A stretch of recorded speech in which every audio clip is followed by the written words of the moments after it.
poor girl gives a gift to a sad billionaire on Father's Day. What happens next is unbelievable. The wooden bench was cold against Rowan's back. He adjusted his coat and watched the families walking through the park, fathers carrying children on their shoulders, kids running with colorful balloons, laughter echoing through the trees. It was Father's Day and he was completely alone. His fingers tightened around the phone in his pocket. No calls, no messages. Chloe wasn't going to call. It had been 3 months since they last spoke, when she had chosen to live with her mother for good. "You never have time for me anyway, Dad," were her last words before she slammed the door. Rowan ran a hand over his face. At 42, he had everything he'd ever wanted. A prosperous company, a large house, enough money to buy anything. But there, on that bench, he felt emptier than ever. The cold afternoon wind stirred the dry leaves around his feet. He watched a father teaching his young son to ride a bike. The boy fell, cried for 2 seconds, and then laughed as his father helped him up. Rowan remembered when Chloe was that small. He'd always promised he would teach her to ride a bike, but he never found the time. A small shadow appeared in front of him. "Hi." Rowan looked up and saw a little blonde girl with messy hair and enormous blue eyes. She was holding a crumpled piece of paper in her small hands, and there was dirt under her fingernails. Her clothes were dirty, but her smile was genuine. "Hi," he replied, trying to smile back. The girl took a step forward, holding out the paper carefully, as if it were something precious. "I made this with my heart. I don't have a daddy." Rowan took the drawing gently. It was simple, made with a red crayon, a large heart in the middle of the page, with lines that looked like hair coming out of the sides. In the corner, in crooked and uncertain letters, was written, "Dad." Some letters were upside down, others were just scribbles. Something tightened in his chest. The words came out before he could think. "My daughter left." The girl tilted her head to the side like a curious little bird. "Why?" "Because." Rowan stopped. How could he explain to a 5-year-old that he had been a terrible father, that he worked so much he forgot to live, that he lost the only person who truly mattered because of his own ambition? "Hi, because I didn't know how to be a good dad." "Oh." She nodded as if that made perfect sense. "Can I sit? My feet are hurting." Rowan looked at her little feet, shod in worn-out sneakers that must have been white once. He slid over, making room on the bench. The girl climbed up with difficulty, swinging her little legs that didn't reach the ground. "What's your name?" he asked, noticing how she snuggled into the corner of the bench. "Emily. And you?" "Rowan." He studied her little face, trying to understand why a child so young was alone in the park in the late afternoon. "You said you don't have a dad?" "Never did. My mom said he left before I was born." Emily swung her feet, and Rowan noticed a hole in her sock. "But it's okay. We managed." "We?" "Me and my mom. But she—" The girl's voice grew quieter, and she looked down at her hands. "She went to heaven a while ago." Rowan felt a knot in his stomach. The casual way she said it, as if it were normal, scared him more than if she had cried. "How long ago?" "I don't know for sure. A long time. Since it started getting cold." Emily pointed to the leafless trees. "She got really sick, coughed a lot. Then she stopped talking to me. Then some people came and took her away. They said they were going to take me too, but I ran." "You ran?" "My mom always said, if anyone ever tries to take you, Emily, you run and hide." "So I ran." She shrugged. "Now it's just me." Rowan turned completely towards her, his heart racing. "Emily, where do you live?" "In places," she gestured vaguely. "Sometimes in the park. There are some long benches there where you can lie down. Sometimes under the bridge when it rains, because it doesn't get wet there. Yesterday I slept in the church. The door was open and it was warm." The world seemed to stop. Rowan looked at this small child, talking about living on the street as if it were the most normal thing in the world. Her blonde hair was tangled and dirty, and now that he was paying attention, he could see she was thinner than she should be. Her cheeks, which should have been full and rosy, were sunken. "Emily," he said slowly, trying to keep his voice calm. "Did you eat anything today?" She shook her head. This morning I found some cookies in the trash can behind the bakery. But I haven't found anything since. And yesterday was hard. She fiddled with the drawing that was on Rowan's lap. But it's okay. Sometimes it takes a while.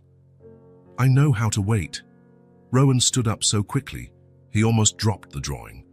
The idea of a 5-year-old looking for food in the trash made him physically ill. Let's go. Where to?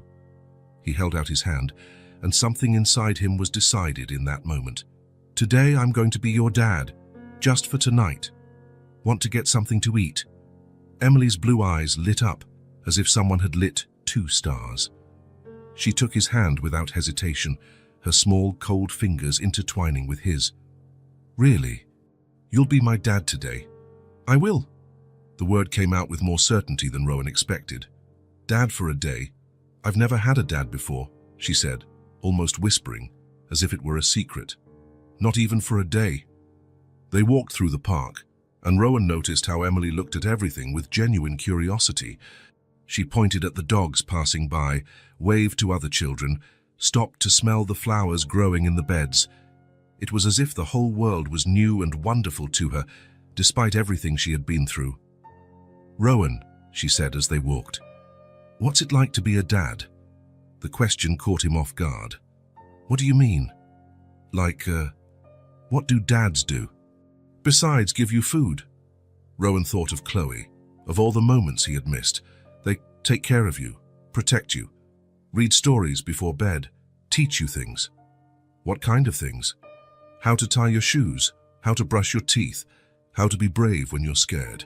Emily stopped walking. I already know how to be brave. My mum taught me that. She did. Yeah, she used to say, Emily, you're brave as a lion. And when I was scared at night, she would hold my hand and sing a song. What song? I don't remember it well, but it was pretty. Emily started walking again. Can you sing? Not very well. That's okay. I can't either. The diner on the corner had warm lights and smelled of hamburgers. Rowan chose a table in the corner, away from the crowd. Emily climbed onto the chair and knelt on it, resting her elbows on the table as if preparing for a party. It's pretty in here, she said, looking around with wide eyes. There are flowers on the table. Rowan looked at the simple little vase with an artificial daisy. To him, it was just cheap decoration. To Emily, it was magic. Can I order anything? She asked, flipping through the menu even though she couldn't read. Anything. Even French fries. Even French fries. And ice cream after. Rowan smiled. And ice cream after. When the waiter arrived, Emily pointed to a picture of a hamburger with fries and said, "This one, please, and a chocolate milkshake." Then she looked at Rowan, worried. Is chocolate really okay? Chocolate is okay. Rowan ordered only a coffee, but changed his mind when he saw her expression. A child shouldn't eat alone. Actually, I'll have the same thing she's having. Emily smiled so wide that Rowan felt something melt inside his chest. It was as if he had just given her the greatest gift in the world. While they waited, she began to talk. She told him about her mother, who cleaned houses and always came home tired. About how they would watch cartoons together on a broken phone, sharing an earbud. About the small apartment where they lived, which had a window that looked out onto a schoolyard. I liked watching the kids play, she said. My mom said one day I'd get to play with them too. You've never been to school? No. My mom wanted to enroll me, but it was hard. There were papers she couldn't get. Emily fidgeted with a napkin. Then she got sick and couldn't work anymore. Rowan swallowed hard. And then it got hard to pay the rent. The man would come knock on the door every day yelling. My mum would cry when she thought I wasn't looking. Her eyes grew distant. On the last day, she gave me a really tight hug and said I was the most important thing in her world. The hamburger arrived, and Rowan watched as Emily ate with both hands, getting ketchup all over her face. It was impossible not to notice how she savored every bite, chewing slowly, as if she wanted the food to last forever. Rowan, now, she said suddenly, her mouth full. Are you a real dad? I am. I have a daughter named Chloe. How old is she? 8. Is she pretty? Very. She has blonde hair like yours, and blue eyes too. Emily stopped chewing. Just like me. Just like you. Where is she? Living with her mum. He stirred his coffee, avoiding her gaze. We don't talk much. Why? It was the second time she had asked that question, and again Rowan found himself without a simple answer. How could he explain that he had lost his daughter because of his own selfishness, that he chose work every single time he had to choose? Because I was bad at it, he said finally. Being a dad. Emily stopped chewing completely. But you're being a good dad to me today. Her words hit him like a punch to the gut. Rowan swallowed hard and changed the subject. Do you want dessert? Can I really? Of course. They ordered ice cream, and Emily told him more about her life. Rowan learned that she only knew a few letters that her mother had taught her, that her favorite toy was a rag doll named Anna that she lost when she had to run from the last place she was sleeping. It was the only thing I had left from my mom, she said, stirring the melted ice cream. She sewed it for me when I was a baby. Do you miss her? Every day. But sometimes I pretend she's with me, that she's watching me. Emily looked up. I think she's happy I found a dad today. Rowan felt his eyes burn. When they finished eating, it was already night. The streetlights came on, and the diner's crowd had thinned. Emily was fighting sleep, her eyes heavy, but she insisted on staying awake. I don't want the day to end, she whispered. When it ends, you'll leave. Rowan looked at the small child, so tired, so alone, and knew he couldn't just let her go back to the street. Emily, he said softly. Do you want to sleep at my house tonight? I have warm blankets. She sat up straight in her chair, suddenly wide awake. Her blue eyes widened. Really? At your house?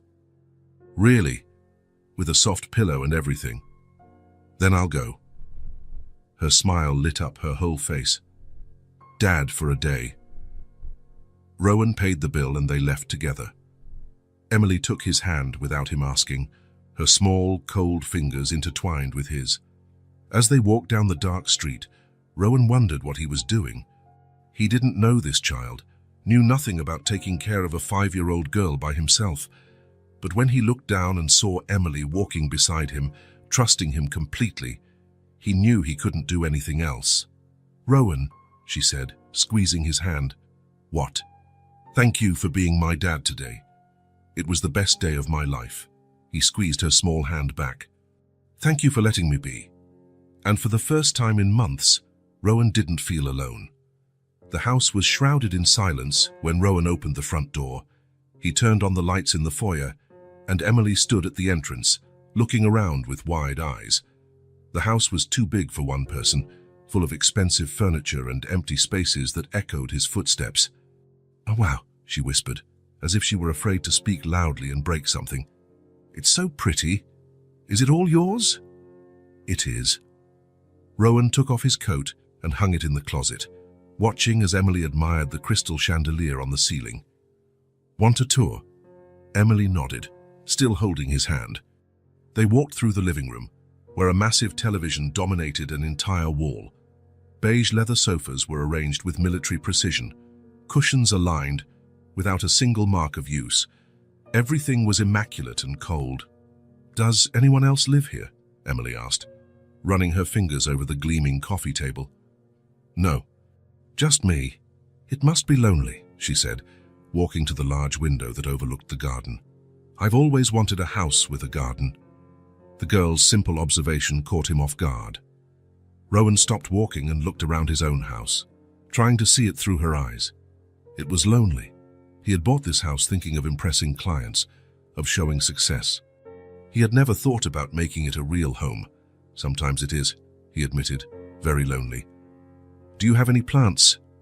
No, I've never had time to take care of plants. Emily touched the window pane. My mum had a little plant on the windowsill. It was just a little pot with a little purple flower, but she took care of it every day. She said plants keep you company. What happened to it? It died when Mommy died. No one watered it anymore. Her eyes looked sad for a moment, but then they started to sparkle again. But you could plant something in the garden.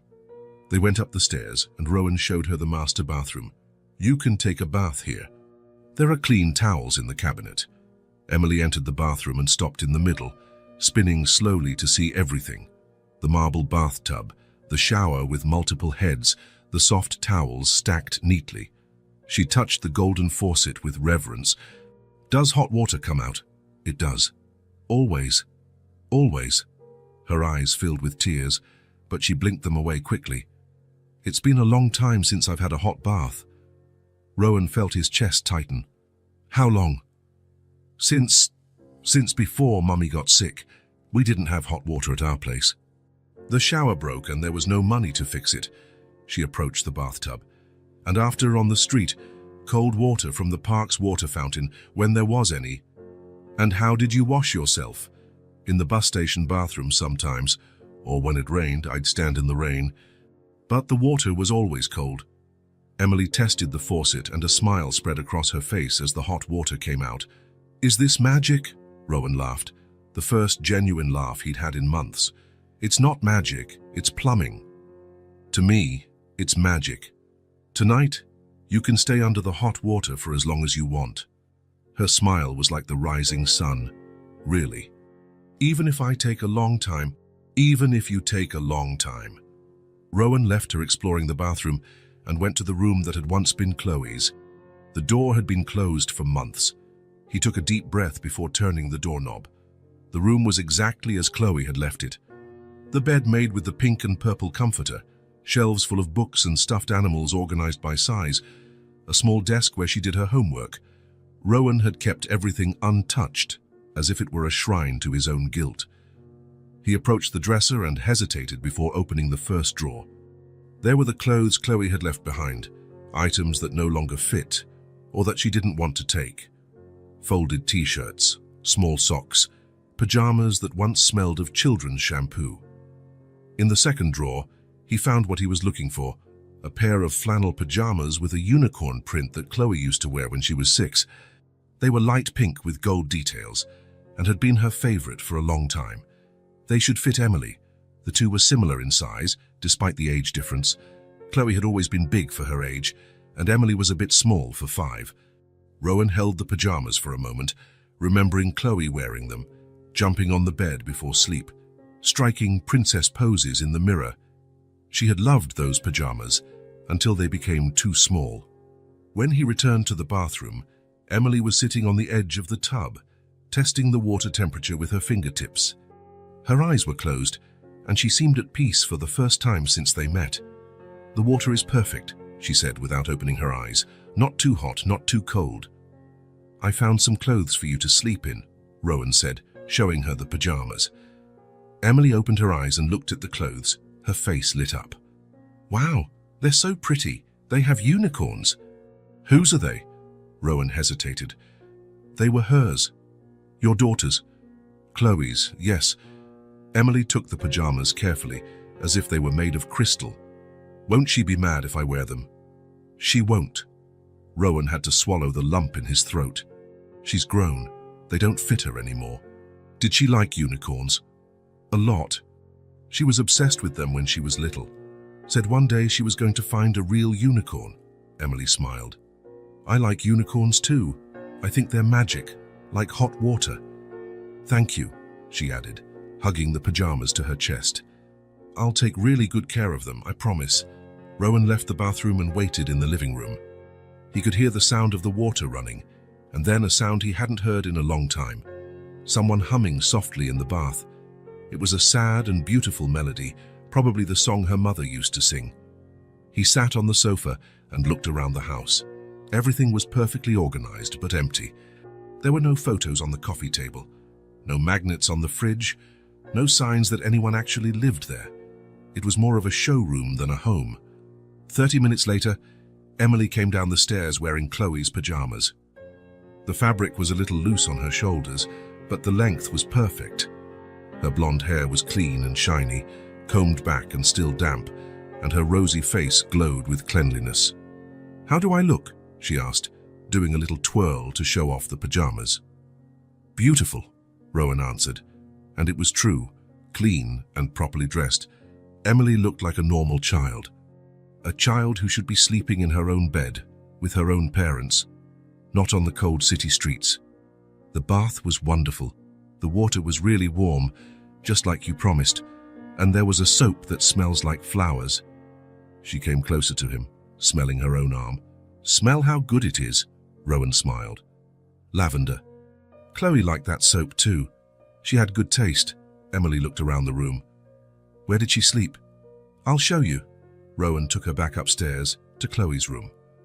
He had changed the sheets while she was bathing, placed a folded t-shirt of his on the dresser in case the pajamas didn't fit. Now he regretted choosing this room. It was filled with painful memories.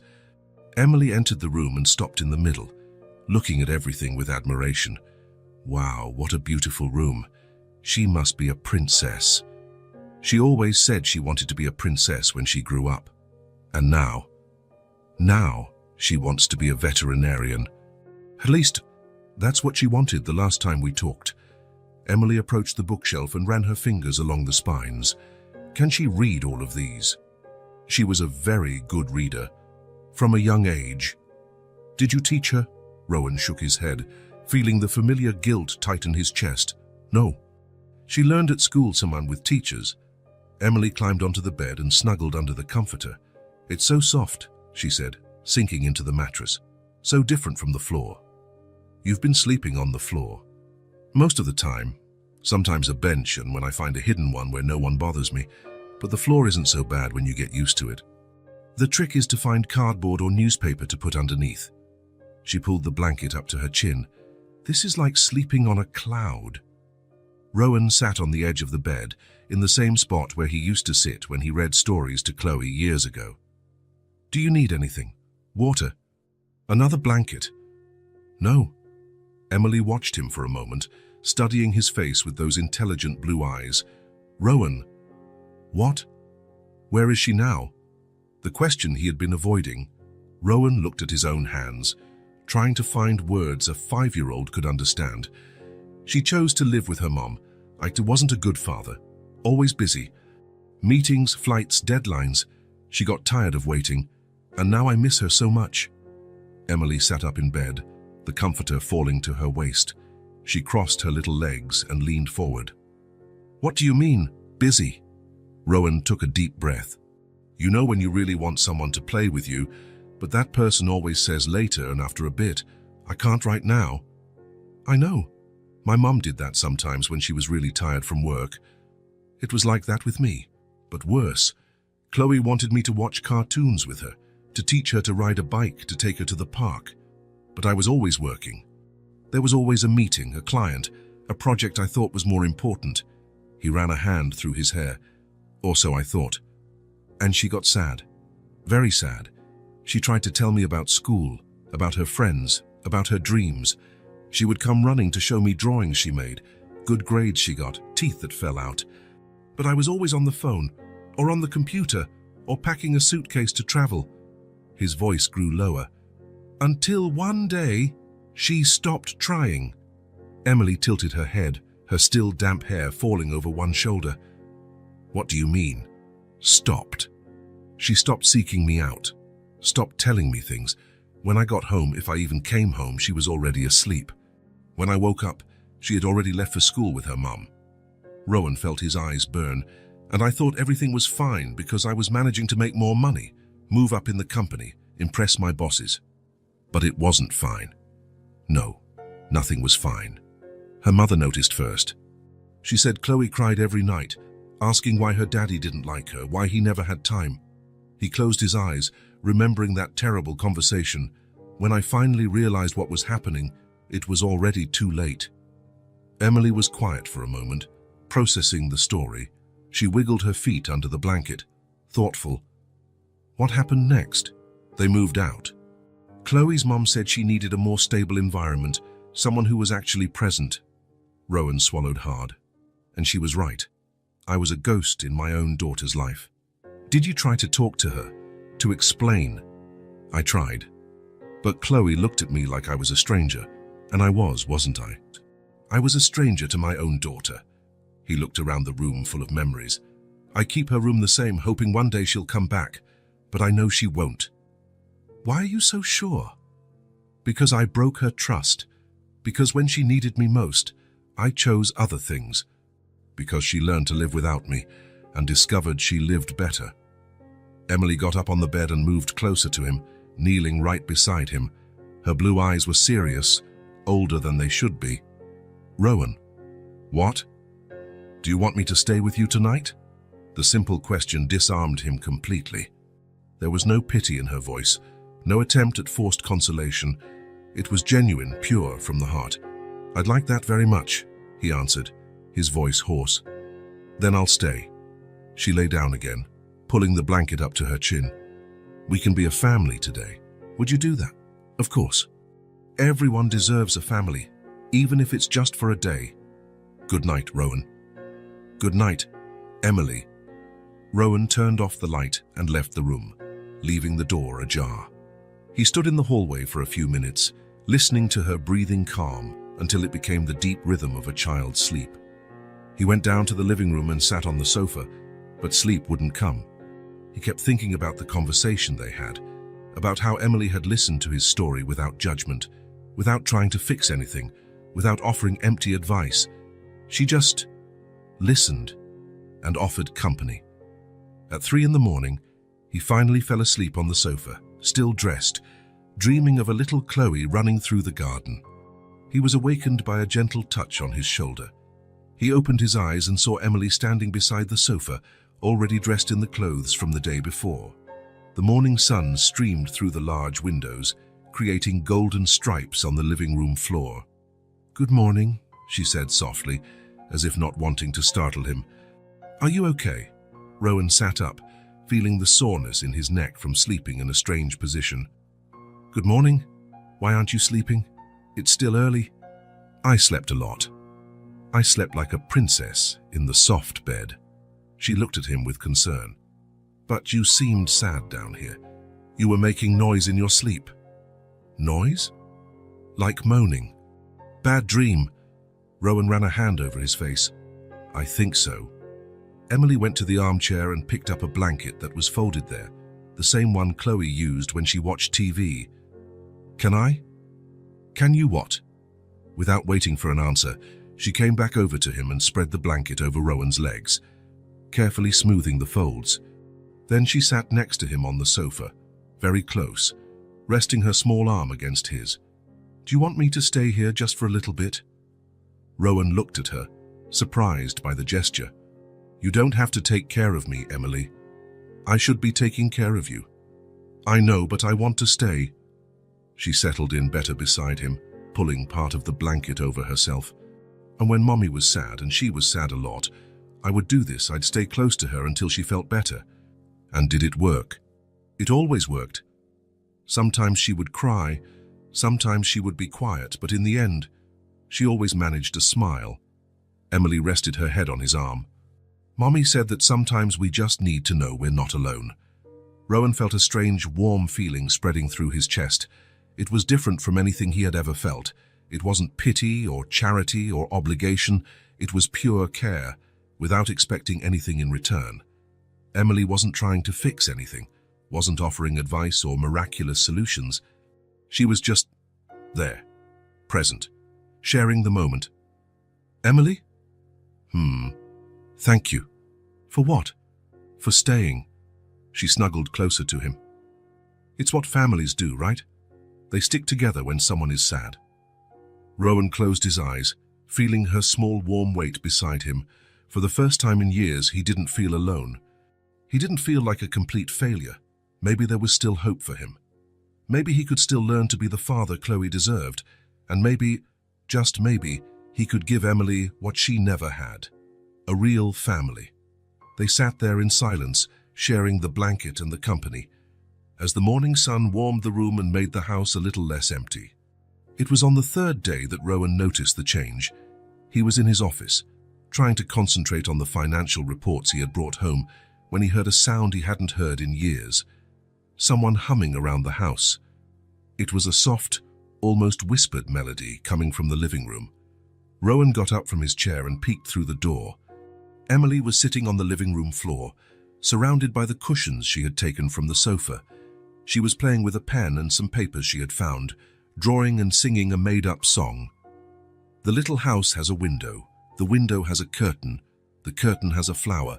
The flower is very tiny," she sang, moving the pen on the paper. Rowan leaned against the doorframe, watching. It was surreal to see that space, and which had always been as quiet as a museum, so full of life. Emily had turned the formal living room into an impromptu playground, and somehow nothing seemed out of place. She didn't see him watching. She continued singing and drawing, lost in her own world. She created an entire family on paper. A mommy, a daddy, a little girl, and even a dog, all holding hands, all smiling. And the daddy of the house is very handsome, and the mommy of the house makes yummy food. The song continued, invented on the spot. Rowan felt something warm in his chest. When was the last time his house had music? When was the last time someone felt free enough to sing in it? On the fourth day, Emily discovered she could make an echo in the upstairs hallway. "Hello, hello, hello," she shouted, running from one end to the other and listening to her own voice bounce back. "Rowan, come see. The house is talking to me." She spent the entire morning talking to the echo, telling stories to the walls. Rowan listened to her from downstairs, smiling without realizing it as he tried to work. "Once upon a time, there was a girl who lived in a magical house," Emily began, her voice echoing down the hall. The house was so big it had an echo, and the echo was her friend. Rowan went upstairs to see what she was doing. He found Emily lying on the hallway floor, looking up at the ceiling, talking to the wooden beams as if they were people. "Hi, Beam. Do you like living on the ceiling? It must be cool to see everything from up there," she said, waving upwards.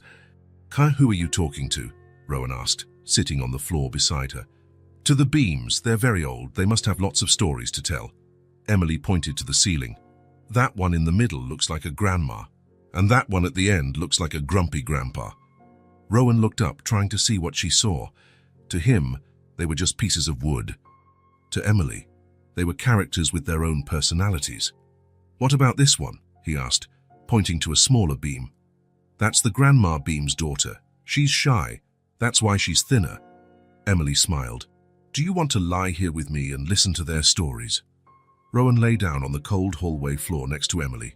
They both stared at the ceiling in silence. He tried to imagine the beams as people, as she did, but all he could see was wood. "Can you hear them talking?" he asked. "Not with my ears. I listen with my heart." Emily turned her head to look at him. "You can't hear them." "No. It's because you forgot how grown-ups forget those things sometimes." She went back to looking at the ceiling. "But I can teach you again." On the fifth day, Emily turned the kitchen into a stage. Rowan found her standing on a chair, using a fork as a microphone, singing to the pots hanging from the rack. "Good morning, pots. Good morning, spoons. Did you sleep well? Did you dream of yummy food?" she sang, swaying from side to side. The pots swayed slightly with the vibration of her voice, as if they were responding. Emily interpreted this as a conversation. "Oh, you want to make pancakes? What a great idea! I'll go get Rowan." "Rowan!" she shouted, still standing on the chair. "The pots want to make pancakes." Rowan appeared at the kitchen door, trying not to laugh. "Yeah, the pots said that. They did. The big pot over there said it misses making a yummy breakfast." Emily jumped off the chair.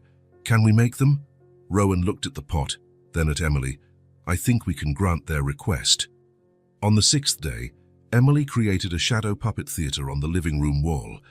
Rowan came from the kitchen with a glass of water and found her making shapes with her hands in front of the lamp. Rabbits, birds, dogs, they all danced on the white wall. "Once upon a time, there was a little bunny who wanted to fly," she narrated, moving her hands to create the shadow of a rabbit. "He tried and tried, but he couldn't get off the ground." The shadow of the rabbit hopped on the wall, trying to fly. "Then a little bird came to help," Emily continued, creating a bird with her other hand. "He taught the bunny that flying isn't just with your wings, it's with your heart." Rowan sat on the sofa, mesmerized by the improvised story. Emily wasn't just playing, she was creating art, telling stories that touched the heart. "And did the bunny learn to fly?" Rowan asked. "He did. But he discovered that really flying is making others smile, and he already knew how to do that." The shadows transformed into a family of animals hugging. "The end!" Rowan applauded. "That was a beautiful story. Do you want to tell one?" "I don't know how to tell stories." "Everyone knows how. You just have to say what your heart is thinking. Rowan tried to make a shadow on the wall, but his hands felt clumsy compared to Emily's. She laughed, not in mockery, but with pure joy. "Let me help you," she said, guiding his hands. "Like this. See? You made a dog." It was on the 7th day that Rowan woke up smiling. He went down to the kitchen and found Emily already awake, sitting at the table, drawing on a piece of paper. She had learned to open the fridge and get the things she could reach: an apple, a glass of milk. "Good morning," she said cheerfully. "I already had breakfast by myself, so I didn't want to wake you." Rowan looked at her, messy hair still in her pajamas, smiling as if every day were a new adventure. Something moved inside him, a desire he hadn't felt in a long time. "Emily," he said, surprising himself. "Yes. Do you want pancakes for breakfast?" Her eyes lit up as if he had offered her diamonds.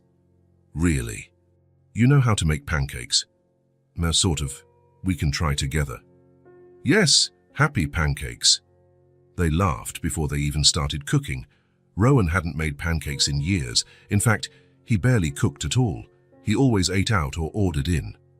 But there, with Emily by his side, it felt natural to grab the ingredients and try to remember how his own mother used to make them. "You need eggs," Emily said, being helpful. "My mom used to put in eggs." "How many eggs?" "All of them," she replied, laughing. Rowan took 3 eggs. Emily insisted on cracking one of them, and the white ran all over the table. Instead of getting annoyed, Rowan laughed. When was the last time he had laughed at a mess in the kitchen? "Oops," Emily said, licking her egg-covered finger. "It slipped." "No problem. We have more eggs." They mixed the batter together, Emily standing on a chair to reach the bowl. She hummed as she stirred, making up a song about dancing pancakes. "Round pancake, golden pancake, yummy pancake, beloved pancake," she sang, making the spoon swirl in the bowl. When Rowan poured the first bit of batter onto the pan, it formed a strange shape. Not round, not square, more like a map of an imaginary country. "It's crooked," Emily pointed, laughing. "Very crooked," Rowan agreed, trying to flip the pancake with a spatula. The pancake tore in the middle. Half stuck to the pan, half flew to the side. They both laughed so hard that Rowan almost dropped the pan. "This is going to be the ugliest pancake in the world," he said. "But it'll be the yummiest," Emily retorted. "A happy pancake doesn't care if it's pretty or ugly." The second attempt was better, but still far from perfect. The third looked like a crooked heart. The fourth had the consistency of rubber. "We're terrible at this," Rowan said, but he was smiling. "We are, but it's fun." They ate the misshapen pancakes with syrup and laughed with every bite. It was the best meal Rowan had had in years, not because it was delicious, but because it was made with joy. "Rowan," Emily said, wiping syrup from her chin. "What? Thank you for making pancakes with me. Thank you for teaching me to laugh at a crooked pancake." That evening, after the simple dinner they managed to prepare together, sandwiches that also turned out crooked, Emily took a bath and put on Chloe's pajamas again. Rowan was cleaning up the kitchen when she appeared at the door. Damp hair, bare feet. "Rowan, yes.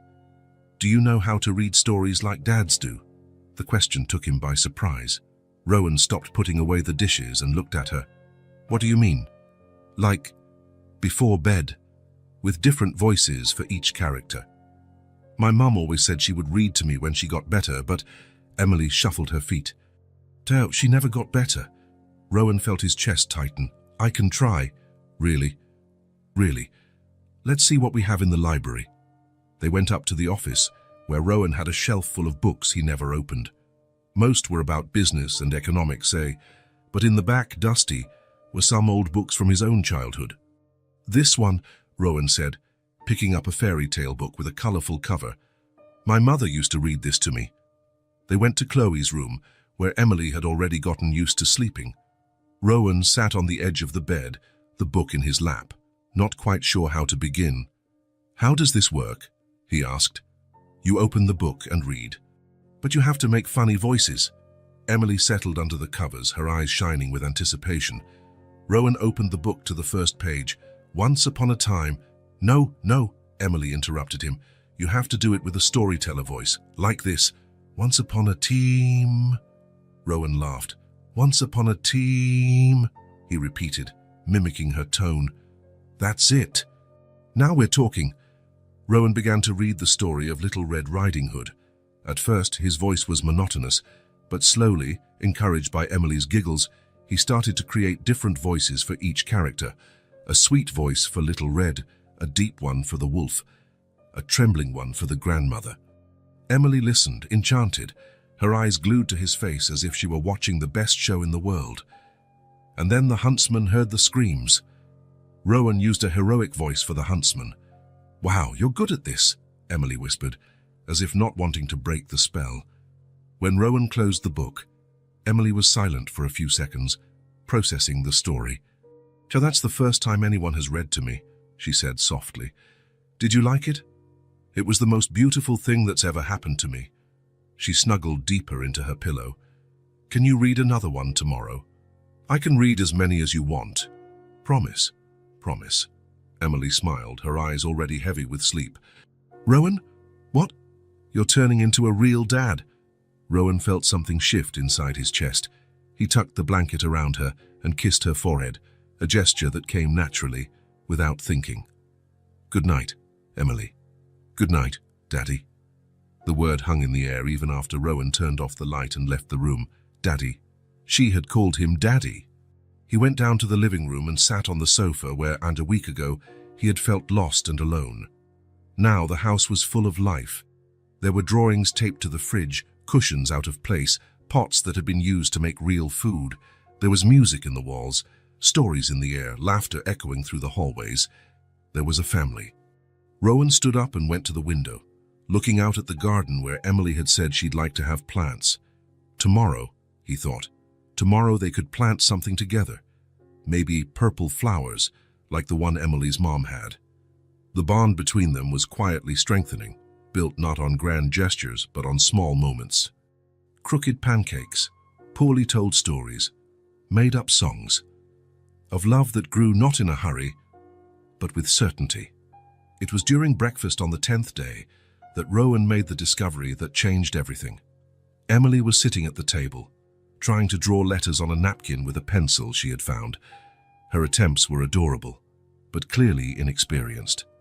She made curves where there should have been straight lines, lines where there should have been curves. "What are you writing?" Rowan asked, sitting down next to her with his cup of coffee. "My name," Emily replied, concentrating. "At least I think it's my name." Rowan looked at the napkin. There were marks that vaguely resembled letters, but they didn't form anything recognizable.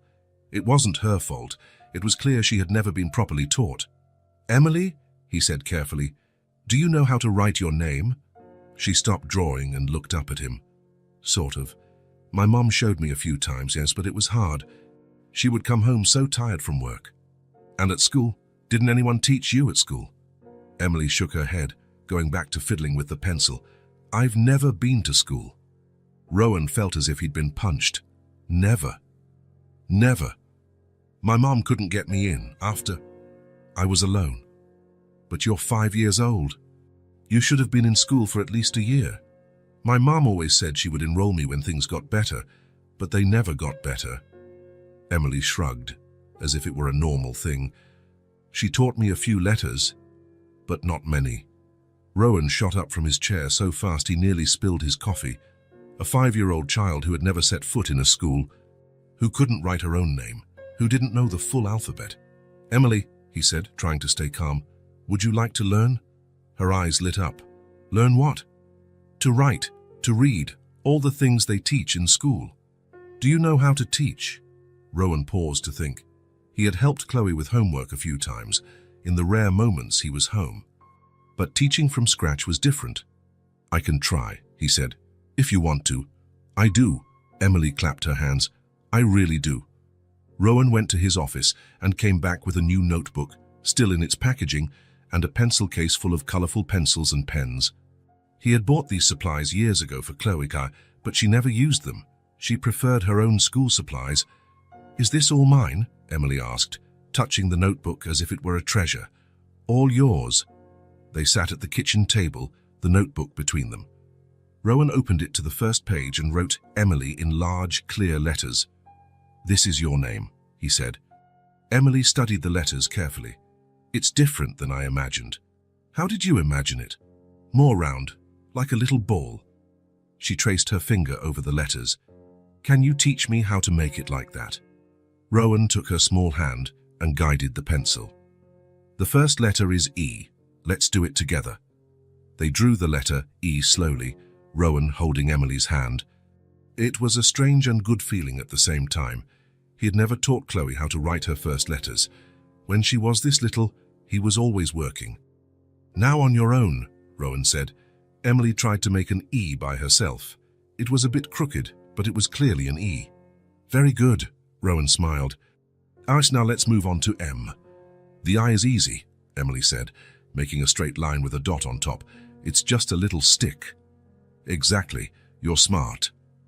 They spent an hour working on the 5 letters of her name. Emily was determined, erasing and redoing when it didn't look the way she wanted. Her letters were uneven and childlike, but they had personality. Done, she said when she finally wrote Emily on her own. That's me. That's you, Rowan confirmed. Now you know how to write your name. What about yours? Can I learn yours too? Rowan wrote Rowan under her name. This is me. Emily counted the letters with her finger. Your name is longer than mine. It is. It has 5 letters. Yours has 5 too. Correction from original script where Austin has 6 letters and Leah has 4. Rowan and Emily both have 5. Can I learn to write your name too? Of course. They worked on Rowan's name, and it was a bit harder.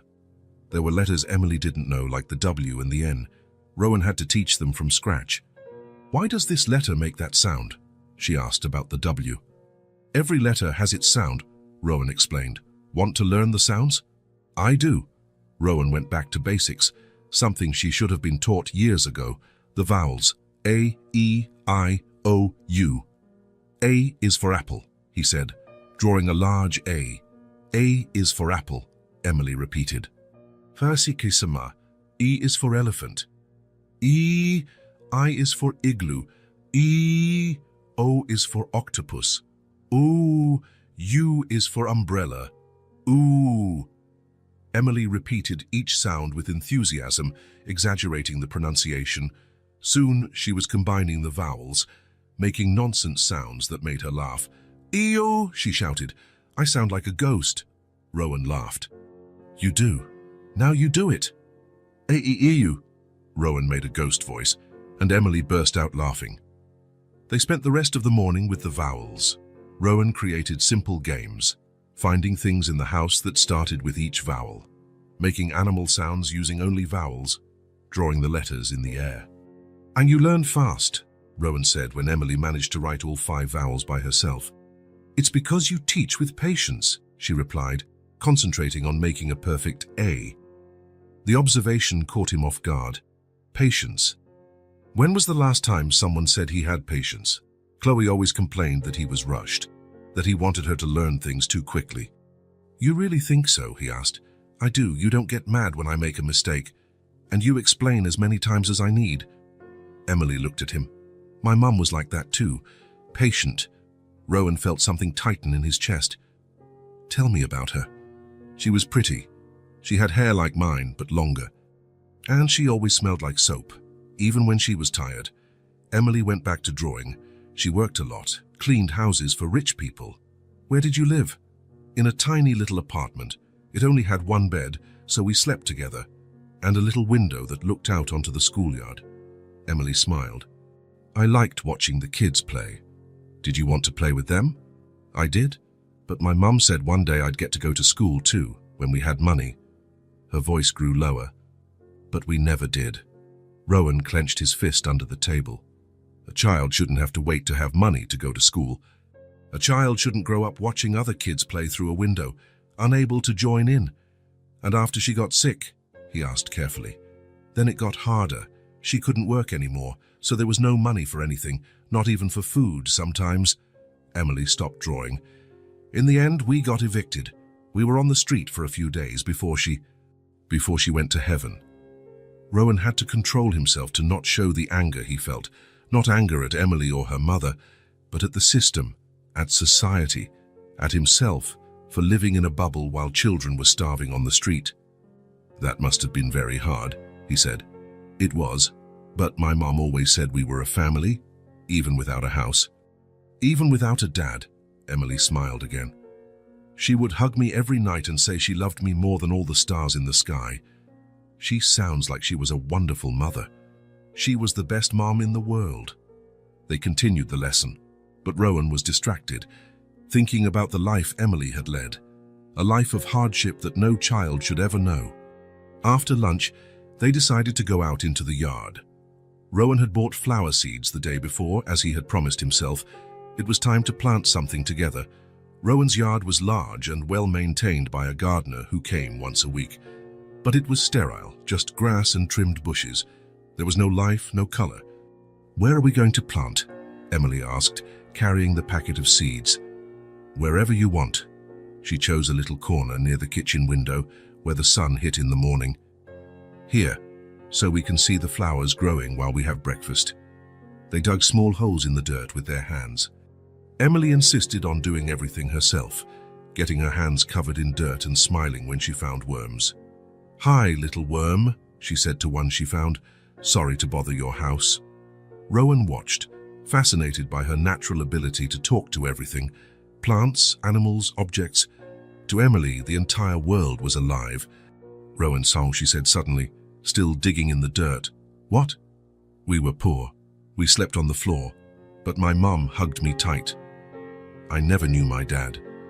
The confession came out naturally, without drama, as if it were a normal part of the conversation, but Rowan felt the weight of her words. "That must have been hard," he said, not knowing what else to say. "It was. But we had each other." Emily carefully planted a seed. "Mommy said family isn't about having money or a big house, it's about taking care of each other." Rowan planted his own seed, thinking about her words. "And now? Now you have a place to sleep, and you have a dad to hug you too." Emily stopped planting and looked at him, her blue eyes serious. "Really? Really? If you want, I want to very much." She moved closer to him, still on her knees in the dirt. "Can I give you a hug now?" Rowan opened his arms, and Emily threw herself into them, getting his shirt dirty with soil. But he didn't care. He hugged the little girl against his chest, feeling how she snuggled in there as if it were her place in the world. "Thank you for teaching me how to write my name," she whispered. "Thank you for letting me teach you." They stayed there hugging in the yard, surrounded by planted seeds that would one day be flowers, like themselves, Rowan and Emily, who were planting the seeds of a family that would one day be strong and beautiful. "Rowan," Emily said, still hugging him. "What? Tomorrow. Can you teach me more letters? All the letters you want. And numbers too. And numbers too. And then can I go to a real school?" Rowan looked at her. This child who had transformed his life in just 10 days. "You're going to have the best education in the world, I promise." "Really? Really? You deserve every good thing life has to offer." Emily smiled, that smile that lit up everything around her. "Then I'm going to study really hard. I'm going to learn to read big books like yours." "I'm sure you will." They finished planting the seeds and watered the soil with the garden hose. Emily insisted on watering the plants with love, talking to each planted seed. "As I grow up beautiful," she whispered to the damp earth, "we're going to take care of you." Rowan watched her, thinking about how she cared for everything with love, the plants, the improvised toys, him. She was a child who had grown up with little, but who understood the importance of care. That night, after dinner and a bath, they sat at the kitchen table again with the notebook. Emily wanted to practice her name one more time before bed. "Emily," she wrote, taking care with each letter. "Perfect," Rowan said. "Now yours." "Rowan," she wrote more slowly, concentrating on each letter. "Also perfect." Emily looked at the page of the notebook, where the two names were written one under the other. "Now we're a real family," she said. "Our names are together." Rowan looked at the names on the paper, Emily and Rowan, written in the shaky but determined hand of a 5-year-old child. It was official now, somehow. Not on legal papers yet, but in the heart. "We are a family," he agreed. "Forever? Forever. Emily closed the notebook carefully and hugged it to her chest. This is my family notebook, she said. I'm going to keep it forever. Rowan tucked her into bed that night with a different feeling in his chest. She was no longer just a child he had taken in for a few days. She was his daughter. Not biologically, but in all the ways that mattered. And for the first time since Chloe had left, Rowan felt like a real father. Rowan was in the kitchen helping Emily practice her letters when the doorbell rang. It was Saturday morning, and they had created a routine. Breakfast, notebook lessons, playing in the yard. Life had found a sweet, predictable rhythm. Who could that be? Emily asked, peeking out the kitchen window. Rowan frowned. He wasn't expecting anyone. He went to the door and looked through the peephole. His heart stopped for a second. Chloe. She was standing on the porch, her blonde hair in a ponytail, wearing the blue jacket he had bought for her last birthday. She looked taller, more mature than 3 months ago. Next to her was Claire, his ex-wife, but she was already heading back to the car. Rowan opened the door, trying to control the emotion in his voice. Chloe. Hi, Dad. She looked down, fidgeting with the strap of the small backpack she was carrying. Mum said I could spend the weekend here. If you want. Of course I want. Rowan knelt down to be at her level. I always want you here. You don't even have to ask. Chloe smiled for the first time, a shy little smile. I missed you. I missed you too. So much. Rowan hugged her, breathing in the familiar scent of her shampoo. It was as if a part of himself had come home. Dad, who is it? Came Emily's voice from the kitchen. Chloe pulled away from the hug, looking toward the voice. Who is that? She's a little friend, Rowan said, not sure how to explain. Come on, you'll like her. They walked to the kitchen, where Emily was sitting at the table with her notebook open, a pencil in her hand. When she saw Chloe, her eyes lit up. Hi, Emily said, waving. You must be Chloe. Rowan talks about you all the time. Chloe stopped in the middle of the kitchen, looking Emily up and down. The little girl was wearing one of Rowan's old t-shirts as pajamas, her blonde hair messy, her feet bare. There were papers scattered on the table, crayons, remnants of breakfast. So why is she here? Chloe asked Rowan, without looking at Emily. She's staying here for a few days, Rowan replied, feeling the tension in the air. Staying here? Chloe looked around the kitchen, noticing the changes. There were drawings taped to the fridge, small plants on the windowsill, a mug with unicorns that was clearly not Rowan's. Jai, for how long? Chloe, sit here with us, Rowan tried. Emily was learning to write. You can help teach her. I know how to write, Emily said excitedly, picking up her pencil. Want to see? I can write my name and your dad's name. Chloe watched as Emily wrote Emily with shaky but neat letters, then Rowan more slowly, concentrating on each letter. "See there," Emily showed the paper proudly. "I learned in just a few days. Your dad is a very good teacher." "My dad," Chloe repeated softly, something shifting in her expression. Rowan noticed the change, but didn't know how to interpret it. "Chloe, want some breakfast or juice?" "She can have my chair," Emily offered, already getting up. "I can sit on the floor." "You don't have to," Chloe said coldly. "I'm not staying long." Emily stopped moving, confused by the older girl's tone. Rowan felt something unpleasant forming in the air. "Chloe," he said carefully, "what's going on?" Chloe looked at Emily again, then at the drawings on the fridge, at the unicorn mug, at the open notebook on the table. Her expression grew more and more closed off. "Is she sleeping in my room?" Chloe asked. Rowan hesitated. "Chloe, she's sleeping in my room," Chloe repeated, not as a question this time. "Using my things, using my dad." "Chloe, it's not like that. Did you replace me, Dad?" The words came out like an accusation, loaded with pain and anger. Rowan felt the floor disappear from under his feet. "No, Chloe, never. I would never replace you with anything in the world. But she's here, in my place." Chloe pointed at Emily, who had shrunk back in her chair. "She's sleeping in my bed, wearing my clothes, and you're teaching her to write like you never did with me." "I did teach you to write." "No, you never had time. It was always later and after a bit. I can't right now." Chloe's eyes were filled with tears. And now you have time for her." Emily slowly got up from the chair, gathering her pencils with trembling hands. "I'm sorry," she whispered. "I didn't know it was your place." "Emily, no," Rowan tried, but she was already leaving the kitchen. "I'll leave," Emily said quietly. "I don't want to cause trouble." "You're not causing trouble." But Emily had already gone up the stairs. Rowan heard the bedroom door close. "Chloe," he turned to his daughter, "you don't understand the situation." "I understand perfectly." Chloe wiped her tears with the back of her hand. "You found a better daughter. One who doesn't complain, who doesn't question, who's happy just to have you look at her." "Chloe, stop. You are my daughter. Nothing will ever change that. But you like her more. It's obvious." Chloe picked up the backpack she had dropped on the floor. "She calls you Daddy, doesn't she?" I heard. Rowan was silent because it was true. "I knew it," Chloe said, a deep sadness in her voice. "You really did replace me." "I didn't. I never would." "Chloe, sit here with me. Let's talk." "I don't want to talk. I want to leave." Chloe headed for the door. "I'm going to call Mom to come get me." "Chloe, wait." But she was already leaving the kitchen. Rowan heard her quick footsteps going up the stairs, then the door to her old room slamming shut.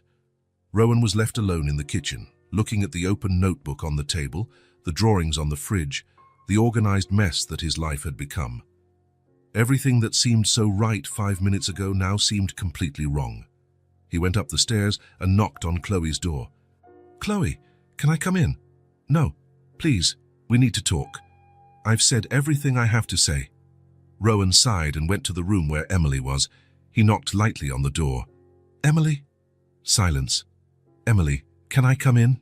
Still silence. Rowan opened the door slowly. The room was empty. The bed was made. Chloe's pajamas folded on top of the pillow. The clothes Emily had been wearing were nowhere to be found. Rowan's heart raced. He ran to the closet, then to the bathroom. "Emily!" Nothing. He ran down the stairs, checked every room, living room, kitchen, office, laundry room. "Emily!" She wasn't in the house. Rowan ran back upstairs and pounded on Chloe's door. "Chloe!" "Open the door." "What?" "Emily is gone. She's not in the house." The door opened immediately. Chloe appeared, her eyes red from crying. "What do you mean, gone? She's nowhere. She left without saying anything." Rowan ran his hands through his hair. Desperate. "Chloe, she's a 5-year-old child who has lived on the streets. If she runs off..." Chloe turned pale. "She ran away because of me. It's not your fault, it's my fault. I should have explained the situation before." Rowan was pacing back and forth. Where could she have gone? "I don't know. I don't know her." Chloe was starting to panic too. "Dad, what if something happens to her?" "Nothing is going to happen. We'll find her." Rowan grabbed his car keys. "Let's go look." They left the house together. Rowan driving slowly through the neighborhood streets while Chloe looked out the windows. There was no sign of a small, blonde-haired girl walking alone. "Dad," Chloe said after 15 minutes of searching. "Nor where did you meet her?" "At the park. Why, maybe she went back there." "It's where she felt safe before she met you." Rowan turned the car toward the park. Chloe was right. If Emily was scared, she would go back to the place she knew. They parked and ran out. The park was relatively empty for a Saturday morning. A few people jogging, 1 or 2 walking dogs. And there on the bench where Rowan had found Emily 3 weeks ago, she was, sitting alone, swinging her legs, staring at the ground. She was wearing the old clothes she had on the day they met, which Rowan had put in a bag to wash. She had left the house wearing them. "Emily!" Rowan shouted, running towards her. She looked up, her eyes red. When she saw Rowan and Chloe approaching, she shrank back on the bench. "Hey," Rowan said softly, stopping in front of her. "I was worried." "I'm sorry," Emily whispered. "I didn't mean to worry you. I just wanted to get out of the way." "Your daughter doesn't want me around." Rowan looked at Chloe, who was standing a few feet away, clearly feeling guilty. "Emily." Rowan knelt in front of her, holding her small hands. "Look at me." She lifted her blue eyes, full of unshed tears. "You were alone just like me, now you have us. Just because she's back doesn't mean you have to leave. But she doesn't like me, and she's your real daughter." "You're my real daughter too. It may not be in the same way, but you are. Rowan squeezed her hands. Chloe is jealous. And I understand why. Jealous? She thinks I love you more than her, but that's not true. A father's heart is big enough to love all of his daughters. Chloe slowly approached, listening to the conversation. Her eyes were filled with tears. Emily, she said softly. Emily looked at her, still uncertain. I'm sorry. I was jealous. Can we be friends? Rowan stepped back a little, letting the two girls look at each other. Emily studied Chloe's face for a long moment. You don't want me to live with you? Emily asked. I do, Chloe answered, wiping her own eyes. I just thought my dad would forget about me if he had you.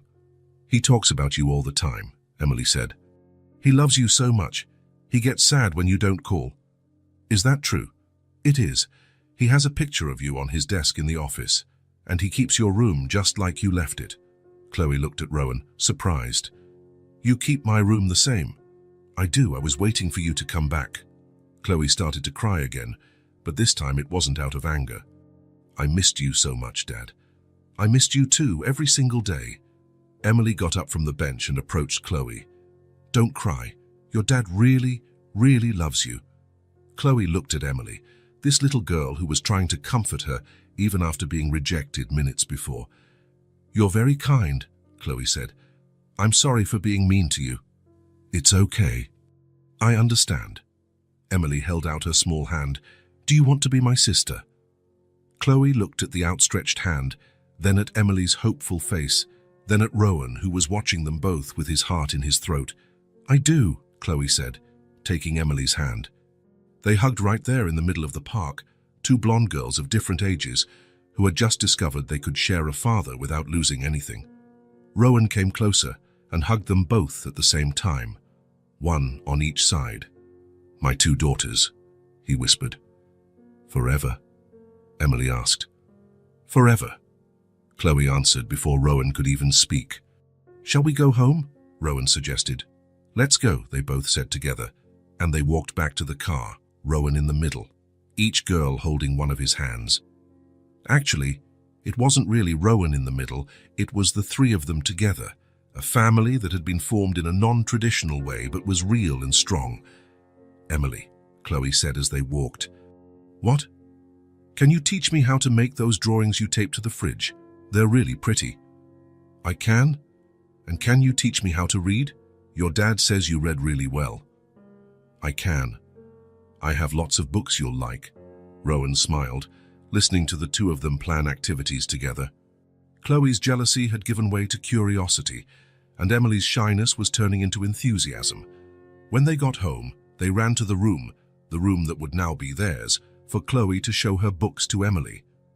Rowan watched them go up the stairs hand in hand, two blonde heads leaning toward each other in animated conversation. For the first time in 3 months, his house was complete. It had two daughters, laughter in the halls, life in every room. It had a real family. Sunday dawned with a new sound in Rowan's house, two little girls, voices chatting excitedly in the upstairs bedroom. Chloe had decided to sleep in the room with Emily, and the two had spent the whole night whispering, getting to know each other. Rowan smiled as he heard the laughter coming from upstairs. It was 7 a.m., and normally the house would be completely silent on Sundays. He used to wake up late, have coffee alone, and spend the entire day without speaking to anyone. Now there was life, there was movement, there was the sound of children being children. Dad, came Chloe's shout. Emily wants to learn how to make pancakes. Can we try again? Rowan laughed, remembering the culinary disaster from the previous week, when he and Emily had produced pancakes that looked more like maps of imaginary countries. You can. But this time let's try not to burn down the kitchen. You're the one who burned the pancake, Emily shouted from upstairs, and Rowan heard Chloe burst into laughter. The two of them came running down, still in their pajamas, messy hair, smiling as if they had been friends for years. Chloe wore her favorite teddy bear pajamas that Rowan had bought last Christmas, and Emily was still in the unicorn pajamas that had become her favorite nightly uniform. Good morning, Dad, Chloe said, coming in for a morning hug as she always did when she came to visit. Good morning, sweetie, Rowan hugged her, breathing in the familiar scent of her shampoo. "Good morning, Daddy," Emily said softly, still testing the word on her tongue, still not fully used to it. "Good morning, Emily." Rowan kissed both of their foreheads, a gesture that came naturally now. "Did you two sleep well together?" "Chloe told me about school," Emily said excitedly, hanging on Rowan's arm. "And about the books she reads. And she told me what it's like to fly on an airplane. And Emily told me about the plants you guys planted," Chloe added, equally enthusiastic, "and about how she learned to write her name. Dad, could you teach me new things too?" Rowan stopped, surprised. "Like what?" "I don't know, maybe cooking. I've always wanted to know how to cook for real. Mom never lets me help much." "Or planting," Emily suggested. "We can plant more flowers together." Rowan looked at the two girls, their eyes shining with expectation and morning energy, and felt something warm spread through his chest. They wanted to spend time with him, learn things from him. When was the last time Chloe had asked him to teach her something? "Then let's learn together," he said. "The three of us." "The three of us," Chloe laughed. "You don't know how to cook either, Dad. Remember the pancake?" "Exactly. We'll figure out how to do it right together." "Yes, we'll be a team." Emily clapped her hands. They gathered in the kitchen, which had already become the heart of the house since Emily arrived. Rowan got the ingredients while Chloe and Emily arranged the utensils with the seriousness of professional chefs. This time, Chloe naturally took on the role of the older sister, teaching Emily what she had learned from watching her mother cook. "First, we crack the eggs into a separate bowl," Chloe explained, demonstrating carefully. "Nice that way, if any shell falls in, we can get it out before mixing it with the rest." "Wow, that's smart," Emily applauded, impressed. "Why didn't Rowan know that?" "Because I never paid attention when your mother cooked," Rowan admitted, feeling slightly embarrassed. "I was always thinking about work or on the phone or on the computer." "Do you pay attention to us now?" Chloe asked, not with accusation in her voice, just genuine curiosity. "Now I pay attention to everything you do, every word, every laugh, every discovery." Chloe smiled, satisfied with the answer. She continued teaching Emily, who absorbed every instruction like a sponge. Rowan watched the two of them work together, Chloe patient and careful like an experienced teacher, Emily enthusiastic and attentive like the best of students. "Now stir slowly, like this," Chloe instructed, guiding Emily's small hand on the spoon. "So if you stir too fast, the batter splashes everywhere." "Is this good?" Emily asked, concentrating, the tip of her tongue peeking out of the corner of her mouth. "Perfect. You learn super fast. It's because you're a good teacher, just like your dad." Rowan leaned against the counter, simply watching the scene. It was surreal to see Chloe in the role of an older sister, teaching with the same patience he had discovered he had with Emily. It was as if she had grown up years in one night. The first pancake came out almost perfect, round, golden, with no burnt parts. "We did it!" Emily shouted, jumping for joy. "We're an amazing team," Chloe agreed, flipping the pancake with a skill that surprised Rowan.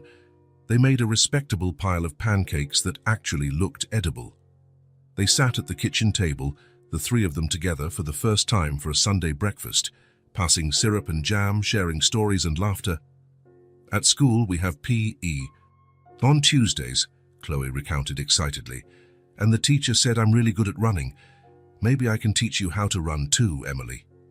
"I want to learn everything," Emily said, her mouth full of pancake with syrup. "Running, math, science, history. Geography is super cool too. We learn about other countries, other cultures." Rowan ate in silence, watching the conversation flow naturally between the two. Chloe had regained an enthusiasm for school that he hadn't seen in months. When she used to visit before, she always seemed listless, responding in monosyllables. Now she was speaking with passion, wanting to share everything she knew.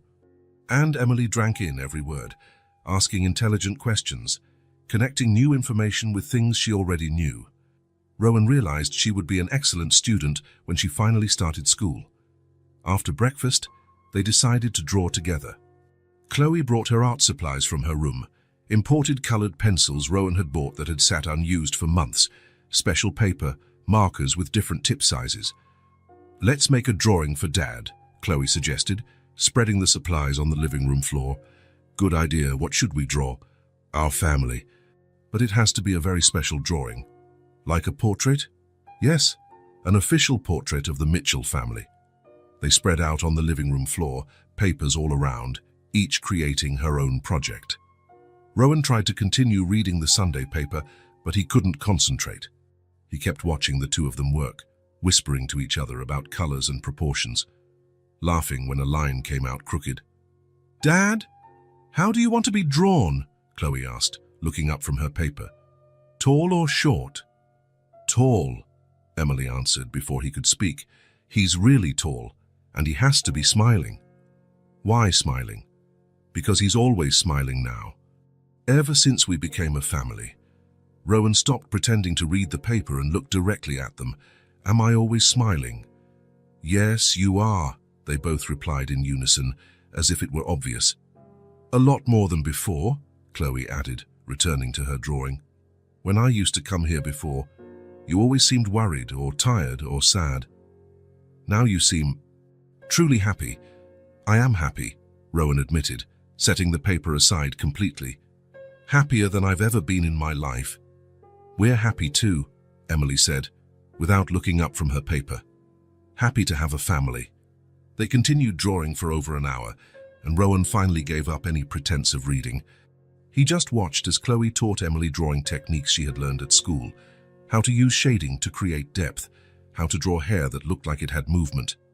"Look, if you do this with the pencil, very lightly, it looks like the hair is shiny," Chloe demonstrated. "Wow, how did you learn that?" "In art class. The teacher teaches really cool techniques.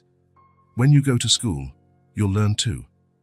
"I'm going to love school," Emily said with a certainty that warmed Rowan's heart. "You will, and I can help you with your homework when I come to visit." "Are you going to visit all the time?" Chloe stopped drawing and looked at Rowan, then at Emily, a serious expression on her face. "I want to come all the time. Every weekend if you guys want." "We want you to," Emily said immediately. "Always," Rowan confirmed, feeling his throat tighten with emotion. They spent the whole afternoon together, and Rowan mentally cancelled all his plans for the rest of the day. Chloe taught Emily how to tie her shoelaces, showing her the bunny ears trick that Rowan had never had the patience to teach. Emily showed Chloe how to talk to the plants in the yard, which made Chloe laugh at first, but she tried it too. "Hi, little sunflower plant," Chloe said to a small seedling, feeling a bit silly. "How are you today?" "Now you have to wait for it to answer," Emily instructed with the utmost seriousness. "How will I know when it answers?" "You feel it in your heart. It's like knowing when someone is looking at you." Chloe was silent for a moment, really trying to feel the plant. I think it's happy today," she said finally. "It is." "Because you talked to it." Rowan watched from the kitchen window, washing the lunch dishes. It was magical to see Chloe entering Emily's imaginative world, allowing herself to be a child again, rediscovering the magic she had lost. In the late afternoon, when Claire rang the doorbell to pick up Chloe, the two were inseparable, flipping through a storybook together on the sofa. "Already?" Emily asked, genuinely sad. "Can't she stay a little longer?" "I have school early tomorrow," Chloe explained, reluctantly closing the book. "But..." She looked at Rowan, then at Emily, then toward the door where Claire was waiting. "I'll be back next weekend. We're like sisters now, right?" Emily smiled so wide that Rowan was sure his heart would burst with happiness. "We're real sisters. Forever. Forever and ever." They hugged tightly, two blonde girls who had found in each other exactly what they didn't know they needed. "Take good care of Dad for me," Chloe whispered in Emily's ear. "I will. And you study hard so you can teach me new things when you come back." Chloe said goodbye to Rowan with a long hug. "Thank you, Dad." "For what, sweetie?" "For finding her. For being happy again."